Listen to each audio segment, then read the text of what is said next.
Dewa Perang Yesikai. Bab 51. Siapa kamu? Wanita itu berwajah tegas dan sedikit ketakutan di matanya. Aura pembunuh semacam ini adalah sesuatu yang belum pernah dilihatnya sebelumnya. Meskipun Yesikai belum bergerak, aura ini membuat orang merasa sangat tertekan. Semua orang yang tahu identitasku sudah mati, seperti Poison Crow. Apa kau yakin? Kau ingin tahu? Yesikai berkata dengan dingin, nadanya menusuk tulang. Wanita itu sedikit ketakutan, dan seluruh tubuhnya dikelilingi oleh rasa krisis. Huff, pergilah, jangan lupa sampaikan pada tuanmu apa yang kukatakan. Nada suara Yesikai terdengar seperti penghinaan seorang pria kuat terhadap yang lemah. Tidak ada tempat bagi yang lemah di hadapan yang kuat. Keagungan Hades tidak dapat diganggu-gugat. Wanita itu berdiri dengan susah payah, menatap Yesikai dengan pandangan enggan, lalu berjalan keluar ruangan selangkah demi selangkah. Yesikai menghela nafas diam-diam, sungguh tidak tahu bagaimana menjelaskannya kepada Su Qingyu. Dalam perjalanan kembali ke perusahaan, pikiran Yesikai sedikit bingung. Ia mengira ia dapat menjalani kehidupan yang stabil setelah kembali ke Tiongkok, tetapi ia tidak menyangka akan menemui begitu banyak hal akhir-akhir ini. Kelompok pembunuh pemburu rubah, gagak racun, pembunuh wanita, Luo Shiki, Su Qingyu, satu demi satu hal saling terkait seperti jaring laba-laba. Dan atasan yang disebutkan oleh pembunuh wanita itu, bersembunyi di balik layar, siapa dia? Yesikai sedikit khawatir. Dia tidak lagi sendirian. Dia memiliki Su Qingyu, istrinya dalam arti hukum, dan Su Ziqing, saudara iparnya yang penyihir, dan masih banyak lagi. Setelah kembali ke perusahaan, Yesikai memasuki lobi di lantai pertama. Dia berencana untuk naik dan menjelaskannya kepada Su Qingyu, tetapi tiba-tiba, wajah Yesikai berubah. Oh tidak, ada niat membunuh. Mengikuti niat membunuh, Yesikai melihat 5 pria duduk di kursi tunggu di lobi. Mereka tidak memiliki pakaian seragam, semuanya mengenakan pakaian kasual. Kalau saja mereka tidak mempunyai niat membunuh, mereka tidak akan menarik perhatian orang lain. Tetapi Yesikai melihat logo tengkorak di dada mereka, dan wajahnya kembali normal. Ternyata orang-orang hantu telah datang. Salah satu pria itu melihat Yesikai memasuki perusahaan, dan segera berdiri dan berjalan di depannya, membungkuk sedikit, dan berkata dengan hormat, Tuan Pluto. Kamu dikirim oleh hantu. Aku tidak akan banyak bicara. Kamu harus melindungi keselamatan Su Qingyu. Yesikai berkata dengan serius. Untungnya, orang-orang dari Istana Dunia Bawah tiba tepat waktu hari ini, jika tidak, akibatnya tidak akan terbayangkan. Dia tidak ingin hal ini terjadi lagi. Ya, Tuan Pluto, kami telah menangani semua pembunuh yang datang hari ini. Kata pria itu. Baiklah, kamu akan terus melindunginya secara diam-diam di masa depan. Ya, Tuan. Setelah mengatakan itu, pria itu membawa beberapa orang lainnya dan meninggalkan perusahaan. Melihat orang-orang ini datang, Yesikai merasa jauh lebih tenang. Lagi pula, dia hanya satu orang dan mustahil baginya untuk mengurus segalanya. Memiliki beberapa pembantu dapat membantunya menanggung banyak beban. Ketika mereka sampai di lantai atas, Yesikai merasa sedikit malu. Bagaimana dia harus menjelaskannya kepada Su Qingyu? Hei, kenapa kamu ada di sini lagi? Suara yang jelas terdengar di telinganya. Itu adalah sekretaris Su Qingyu, Zhuang Yan. Hai, Zhuang yang cantik, apa maksudmu dengan lagi? Wajah Yesikai penuh dengan garis-garis hitam, seolah-olah sekretaris kecil ini sangat mengkhawatirkan kedatangannya ke sini untuk menemui Su Qingyu, yang adalah istrinya. Huff, kamu selalu mencari presiden, pasti ada sesuatu yang buruk terjadi. Zhuang Yan memalingkan kepalanya, dan cara dia cemberut terlihat sangat menggemaskan. Yesikai tidak bisa berkata apa-apa.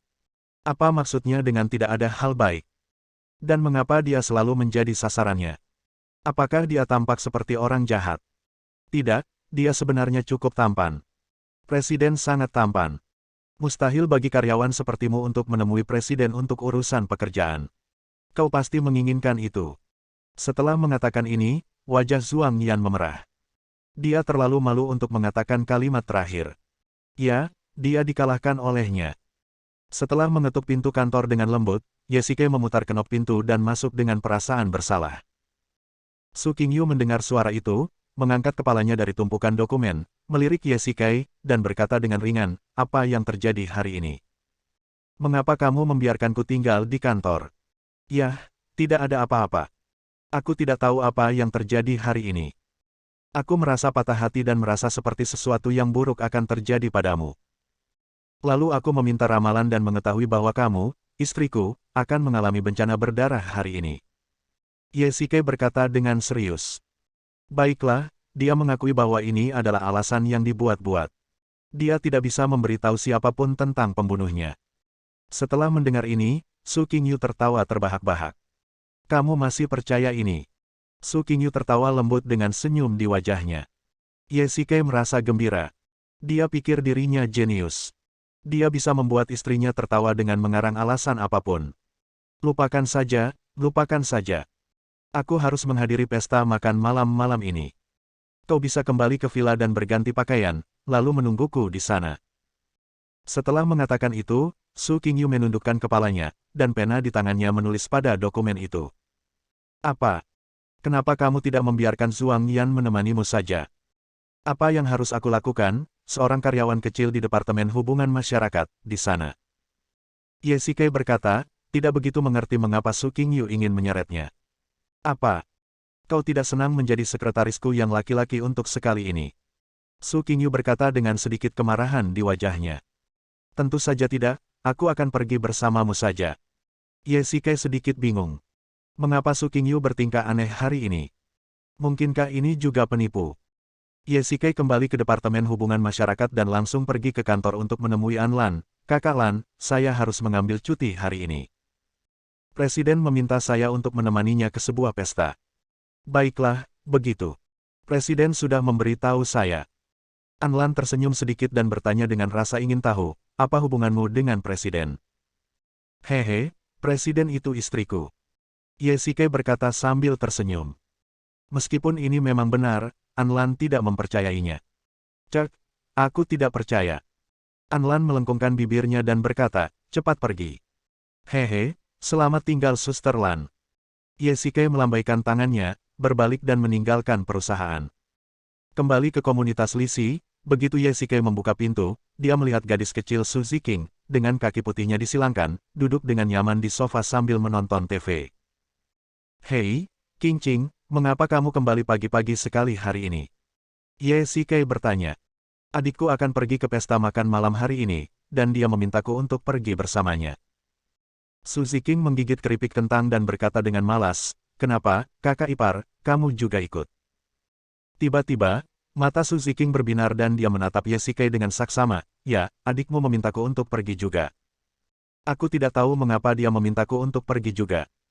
Hehe, kakak ipar, ayo, aku antar kamu ke atas untuk ganti baju. Su Ziqing meraih lengan Yesike dan naik ke lantai 2. Ketika mereka tiba di kamar Yesike, Su Ziqing langsung membuka lemarinya. Lemari Yesike sangat sederhana, tanpa terlalu banyak aksesori. Kecuali beberapa dasi, 2 setelan jas biasa dan beberapa pakaian ganti, yang ada hanya setelan jas biru tua yang dibelikan Su Qingyu untuknya. Hai, kakak ipar, kapan kamu membeli jaket hitam ini? Su Ziqing menunjuk jaket anti angin di atas lemari dan berkata. Yesike memperhatikan dengan saksama dan menemukan bahwa inilah yang dibeli Luo Shiki untuknya. Bab 52. Wah, Armani lagi. Kapan kamu jadi kaya begini, kakak ipar? Su Ziqing mengambil jaket hitam itu dan melihatnya dengan saksama. Armani adalah merek mewah yang terkenal, dan kelompok konsumennya jelas bukan sesuatu yang mampu dijangkau oleh pekerja kerah putih biasa. Tidak benar, kakak ipar, kapan kamu membeli pakaian Armani? Su Ziqing tahu betul sikap Yesike terhadap pengeluaran uang. Pakaian yang biasa dibelinya tidak mahal dan bukan merek terkenal. Memikirkan hal ini, Su Ziqing tidak bisa menahan perasaan sedikit aneh. Kakak ipar, katakan yang sebenarnya. Apakah ada orang di luar sana? Tiba-tiba, Su Ziqing menoleh dan menatapnya, berkata dengan dingin dengan sedikit kemarahan di matanya. Qingqing, apa maksudmu? Tidak bisakah aku membeli pakaian yang lebih bagus? Meskipun Yesike merasa bersalah, dia masih mengumpulkan kepercayaan diri untuk mengatakan ini. Ya, gaun ini memang diberikan kepadanya oleh Luo Shiki, tetapi sikap Su Ziqing juga membuatnya sedikit marah.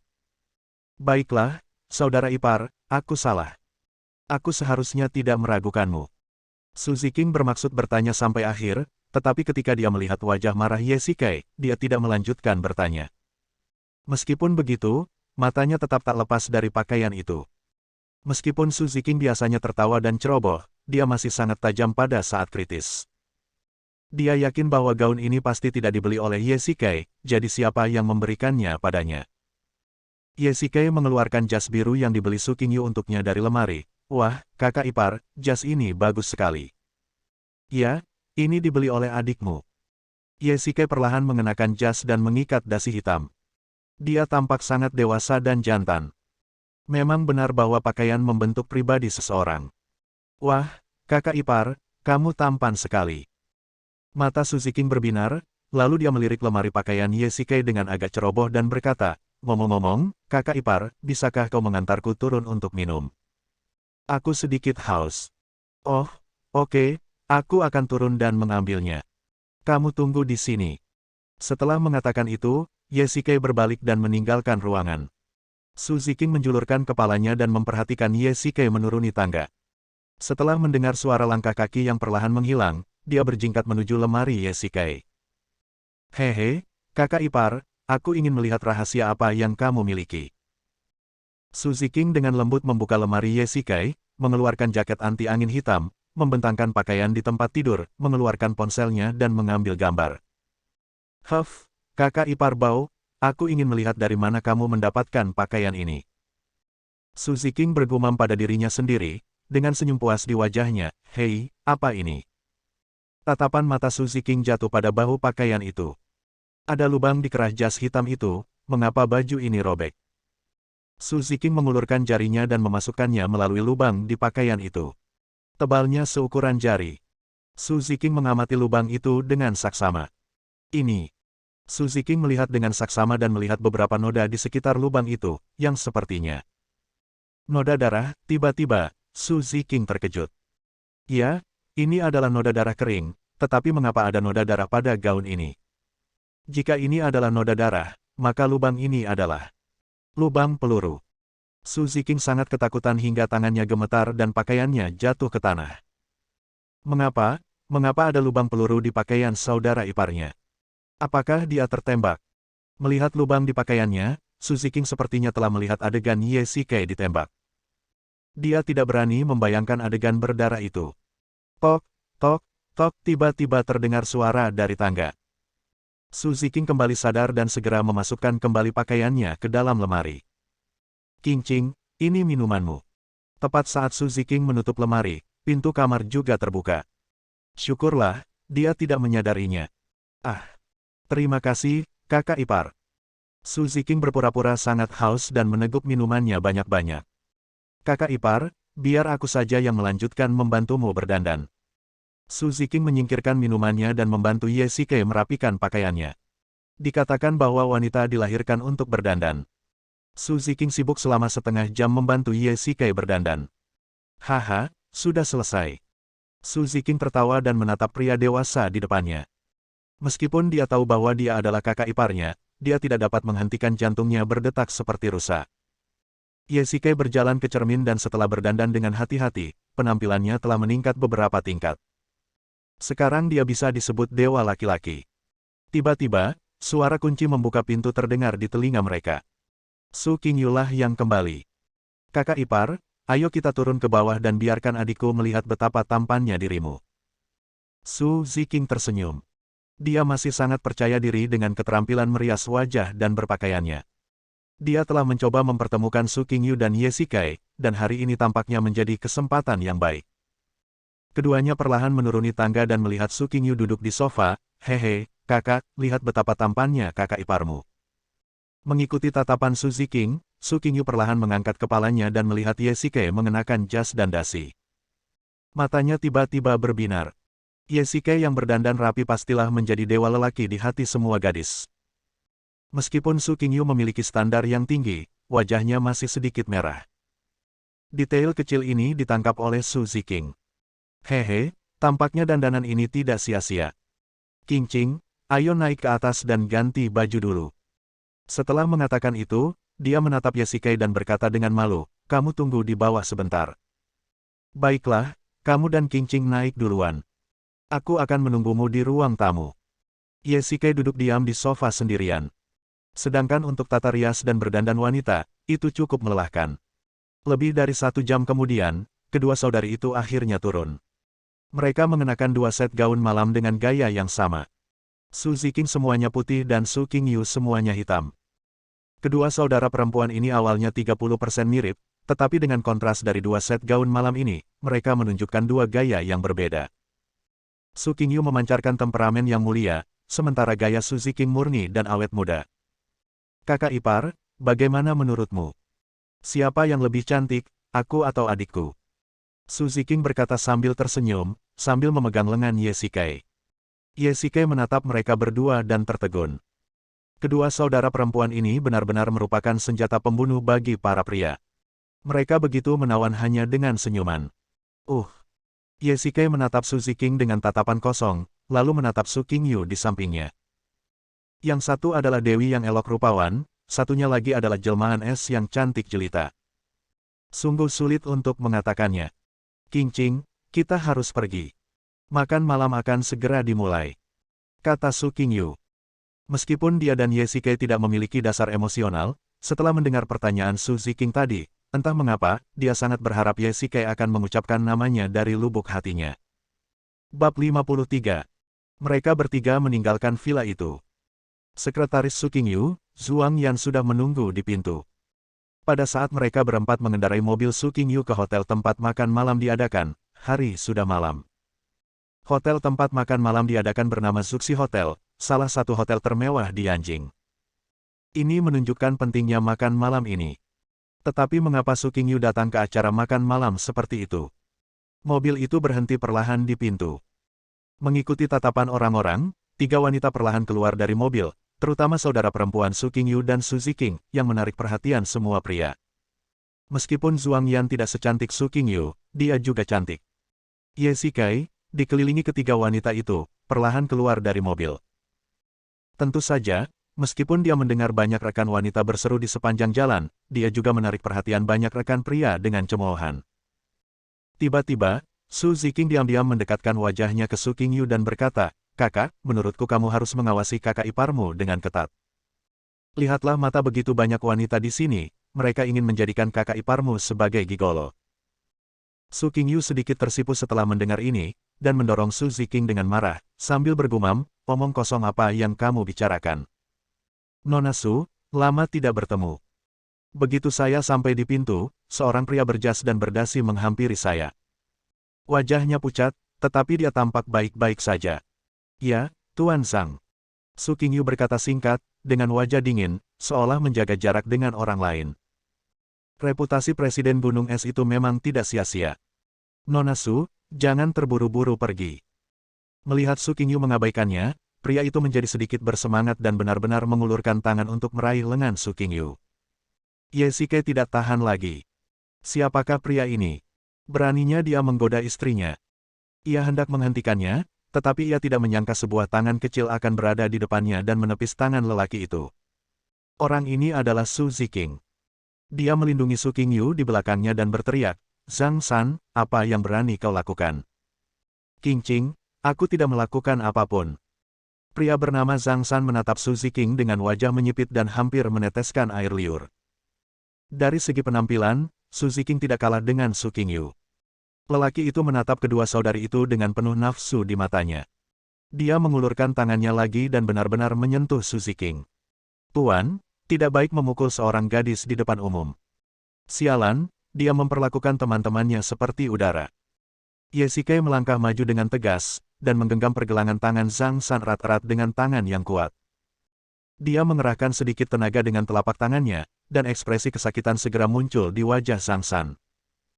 Anak manja macam ini, apalagi yang bisa dia lakukan selain makan, minum, berfoya-foya, dan berjudi.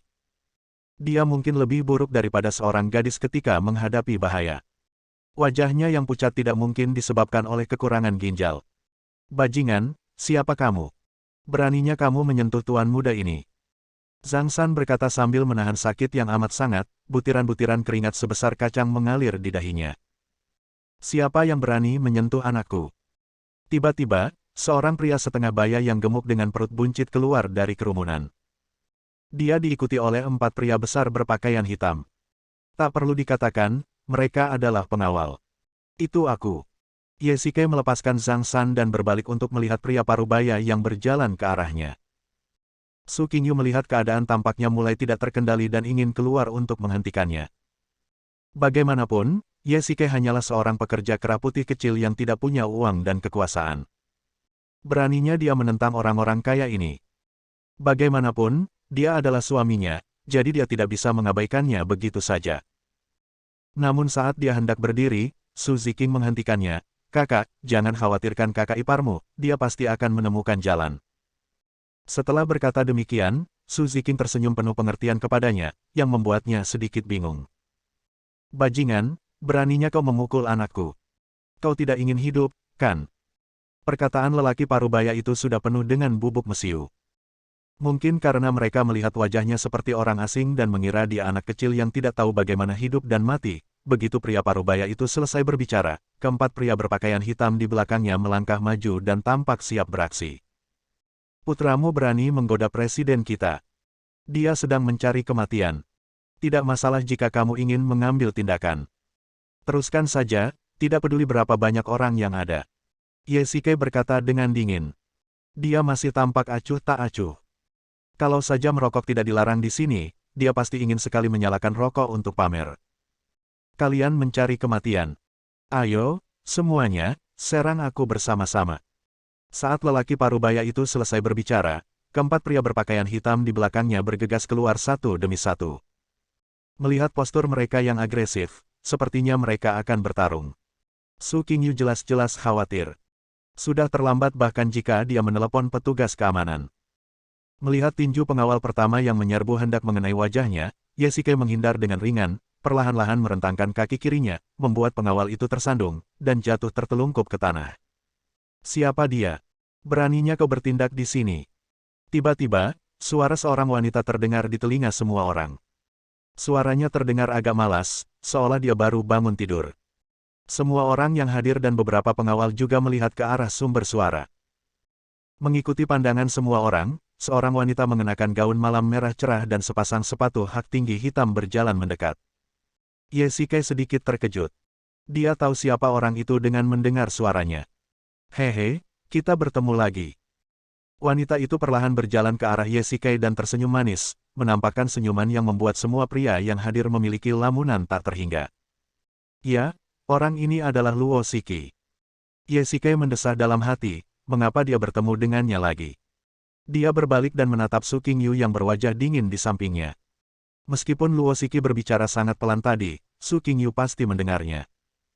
Luo Shiki, kumohon jangan melakukan sesuatu yang gegabah, Ye Shike berdoa dalam hati. Tentu saja, selain Su Qingyu, pria parubaya itu juga mendengar suara ini. Luo Shiki adalah salah satu karakter paling kejam di Yanjing. Meskipun dia seorang wanita, tidak ada seorang pun yang berani mengatakan hal buruk tentangnya. Sekalipun dia masih punya kekuatan, bersama orang menakutkan seperti Luo Shiki ibarat kunang-kunang yang bersaing dengan rembulan yang terang. Dia melebih-lebihkan kemampuannya sendiri. Melihat Luo Shiki tersenyum pada Ye Shike dan mereka berdua tampaknya memiliki hubungan yang baik, pria parubaya itu merasa sedikit bersalah. Ini Nona Luo. Aku sudah banyak mendengar tentangmu. Meskipun dalam hatinya dia merasa sedikit bersalah, dia tetap menyambutnya dengan senyuman sebagai bentuk sanjungan, berharap dapat meninggalkan kesan baik pada Luo Shiki. Anda, oh, maaf, saya tidak dapat mengingat nama lelaki kecil itu. Luo Shiki berkata dengan sedikit malu, tetapi semua orang bisa melihat bahwa dia berpura-pura. Ini jelas merupakan ejekan telanjang dan dilakukan di depan umum. Tentu saja, di hadapan Nona Luo, aku secara alami adalah sosok yang kecil. Namaku Zhang Li, dan aku sudah lama mengagumi Nona Luo. Pria itu tidak tampak marah sama sekali. Bukannya dia tidak merasa marah, tetapi dia tidak berani marah. Luo Shiki tidak menjawab, tetapi menatap pengawal di belakangnya dan berkata dengan dingin, Andalah yang menyerang Tuan Ye. Nada suaranya begitu dingin sehingga orang-orang tidak bisa menahan diri untuk tidak menggigil, terutama Zhang Li. Ini hanya kesalahpahaman kecil. Saya tidak tahu kalau Tuan Ye adalah teman Nona Luo. Saya minta maaf sekarang. Zhang Li buru-buru tersenyum dan merasa makin gelisah. Wajah Luo Shiki langsung menjadi gelap, dan dia berkata dengan tenang, ini hanya kesalahpahaman, kalau begitu kamu tidak perlu ada. Bab 54. Kata-kata Luo Xiki sangat mengejutkan. Jika seseorang yang tidak mengenalnya mendengarnya, mereka pasti akan mengira bahwa dia ingin Zhang Li pergi. Tetapi orang-orang yang mengenalnya tidak akan memahaminya seperti itu. Luo Xiki adalah ratu dunia bawah tanah di Yanjing. Jika Anda membuatnya marah, apakah dia akan menyuruh Anda keluar? Ketika dia bilang, tidak ada, mungkin yang dia maksud adalah menghilang dari dunia. Nona Luo, saya benar-benar tidak tahu kalau Tuan Ye adalah teman Anda. Wajah Zhang Li menjadi pucat setelah mendengar seluruh cerita itu, seolah-olah dia adalah orang yang sakit parah yang mendengar berita buruknya sendiri. Melihat penampilannya yang menyedihkan, dia mungkin akan segera berlutut di hadapan Luo Xiki. Zhang Li tidak dapat berkata apa-apa untuk mengeluh, dan dalam hatinya dia membenci kekecewaan putranya. Dia bisa saja menyinggung orang lain, tetapi harus menyinggung Luo Xiki. Sekarang dia benar-benar tertipu. Luo Xiki menginginkan nyawanya, dan dia bisa mendapatkannya jika dia mau. Kamu dan anakmu telah memukuli orang-orangku, dan kamu masih ingin membiarkannya begitu saja. Kamu sedang bermimpi. Luo Xiki berkata dengan dingin. Jika dia tidak memiliki keberanian, bagaimana dia bisa menjadi ratu dunia bawah dan mendapat tempat di Yanjing, terutama karena Ye Sikai adalah kekasihnya. Dia ingin membunuh seseorang untuk membuktikan kekuasaannya. Luo Xiki perlahan berjalan ke arah Ye Sikai dan berkata dengan suara yang hanya bisa didengar oleh mereka berdua, "Bagaimana, sayang, apakah kamu puas dengan apa yang aku lakukan? Mari kita lihat siapa yang berani meremehkanmu di masa depan." Setelah berkata demikian, matanya tanpa sengaja melirik ke arah Su Qingyu yang memasang ekspresi serius di sampingnya. Ye Sikai merasa malu. Dia tidak menyangka begitu banyak hal akan terjadi ketika dia baru tiba di hotel. Pertama, dia bertemu dengan sepasang ayah dan anak Zhang yang tidak menyadari bahaya dan ingin menggoda istrinya. Dia telah berencana untuk memberi mereka pelajaran, tetapi dia tidak menyangka akan bertemu dengan Luo Xiki yang berbicara membelanya dan ingin memanfaatkannya. Yang paling penting adalah dia juga tahu hubungan antara Su Qingyu dan dirinya sendiri, yang sangat merepotkan. Kamu terlalu kejam.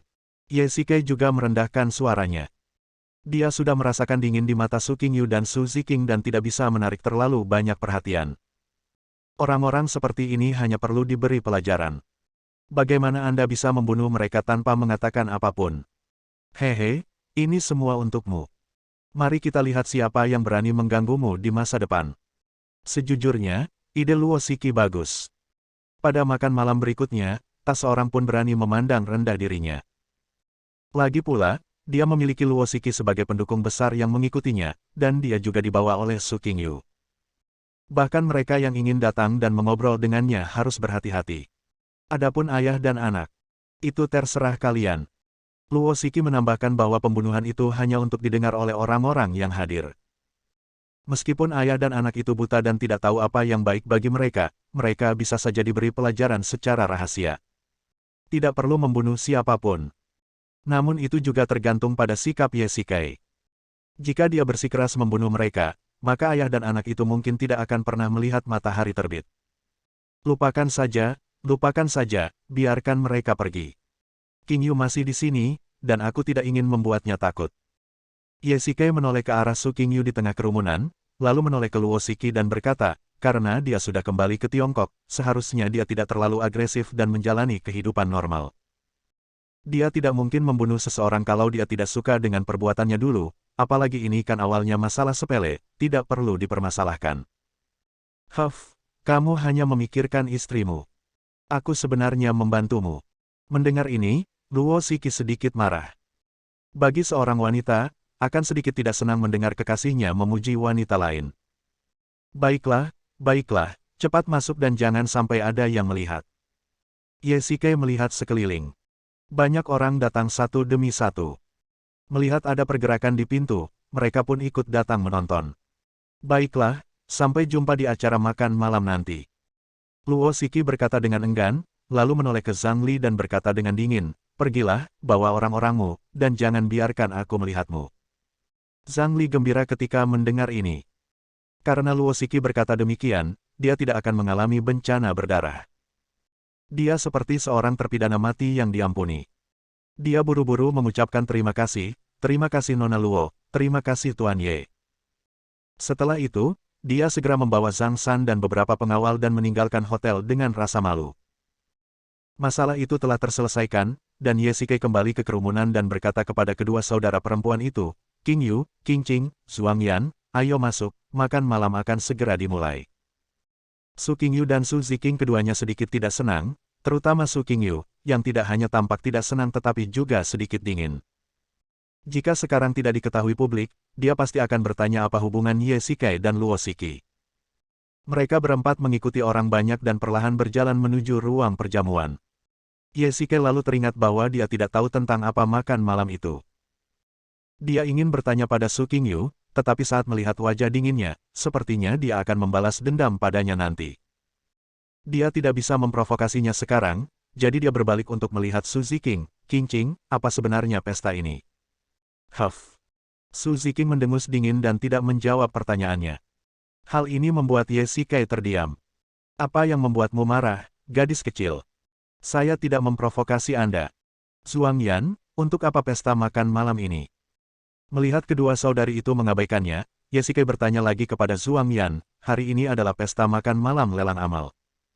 Semua hasil akan disumbangkan kepada anak-anak di daerah miskin. Acara ini diselenggarakan oleh keluarga Ji yang terkenal di Yanjing. Itu disumbangkan kepada anak-anak miskin. Ye Shike tiba-tiba menyadari. Tampaknya makan malam ini ada nilainya. Keluarganya relatif miskin sejak dia masih kecil. Ye Shike sangat bersimpati dengan para siswa yang putus sekolah karena alasan keluarga. Aula perjamuan dibagi menjadi area biasa dan area VIP. Area VIP adalah 3 baris pertama. Hanya politisi dan taipan bisnis Yanjing yang bisa duduk di sana. Sedangkan bagi pengurus kelompok lain dan tokoh-tokoh yang dikenal di masyarakat, mereka hanya bisa duduk di tempat biasa saja. Walaupun grup Tianya milik Su King Yu cukup terkenal di Yanjing, namun letaknya jauh dari area VIP, jadi mereka hanya bisa duduk di area biasa. Mereka berempat berjalan menuju area biasa, namun tanpa diduga Luo Shiki muncul entah dari mana dan berjalan lurus ke arah Ye Shike. Hehe, kemarilah, kakak akan mengantarmu ke area VIP. Ye Shike berkeringat deras. Apakah dia tidak melihat Su King Yu masih di sini? Anda keluar dan terang-terangan merampas orang-orang. Kau sengaja mencari masalah denganku, kan? Ye Shike tidak berani berbicara. Ketika kedua saudara perempuan itu mendengar kata-kata Luo Shiki, mereka awalnya tertegun, dan kemudian mereka menatap Ye Shike dengan dingin. Mereka tidak ingin terlibat dengan Luo Shiki di sini. Mata Su King Yu seolah mampu memotong mereka menjadi beberapa bagian. Nona Luo, saya sudah lama mendengar nama Anda. Meskipun Su King Yu agak jijik dengan Luo Shiki, dia harus berdiri. Bagaimanapun, Ye Shike adalah suaminya. Walau dia hanya tinggal namanya saja, dia tidak bisa dibawa pergi begitu saja. Seperti Zhang Li, Su King Yu tentu saja mengetahui identitas Luo Shiki. Tetapi saat ini, wajahnya penuh tekad dan keyakinan, tanpa rasa takut sama sekali. Bab 55.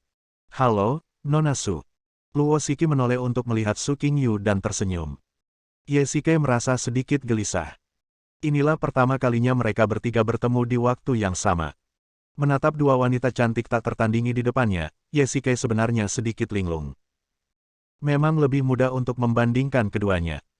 Keduanya adalah kecantikan yang tak tertandingi. Su King Yu memiliki temperamen yang lebih mulia dan elegan, sementara Luo Shiki tampak lebih menawan dan menarik dalam gaun malam berwarna merah cerah. Namun tak dapat dipungkiri bahwa kedua wanita itu adalah wanita-wanita cantik di dunia, dan sekarang, mereka saling berhadapan. Semua orang tahu bahwa Nona Su adalah sosok yang membanggakan di dunia bisnis Yanjing, tetapi saya tidak menyangka bahwa dia begitu peduli dengan amal. Luo Shiki berkata dengan nada tenang, tapi Ye Shike mendengar arti tersembunyi dari kata-kata Luo Shiki. Dia agak tidak disukai oleh Su King Yu, dan bahkan menggambarkan Su King Yu sebagai seorang pengusaha yang hanya tahu cara menghasilkan uang tetapi tidak punya simpati. Su King Yu tidak marah, dan berkata dengan tenang, Nona Luo adalah seorang dermawan terkenal di Yanjing dan seorang taipan bisnis.